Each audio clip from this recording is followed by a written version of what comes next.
আরেকজন pink purple সুন্দরী নিয়ে হাজির হলাম তোমাদের সাথে। তো এই কেকটা ছিল 1 পাউন্ডের একটা বাটারস্কচ ফ্লেভার কেক। তো কাস্টমার আমার এক বান্ধবী ছিল, সে বলেছিল যে তুই তোর মনের মতো করে দিস, শুধু পার্পেলের ওপর রাখিস আর পিঙ্ক আর পার্পেল শেডের ওপর রাখিস। তো তার কথা মতোই আমি এই কেকটা শুরু করে দিয়েছিলাম। তো সে বলেছিল কিছু বলস আর বাটারফ্লাই যেমন এখন ইউনিক উঠেছে সেসব দিয়ে করে দিতে।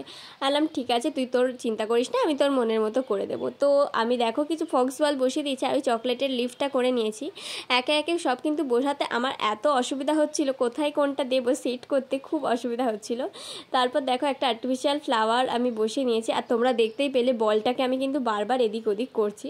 তারপর একটা এই ফেদার ছিল, আমি ফেদার বসিয়ে দিয়েছিলাম আর একটু পাল ছড়িয়ে দিয়েছিলাম যাতে সুন্দর লাগে দেখতে, গর্জিয়াস লাগছে না কত সুন্দর কেকটা।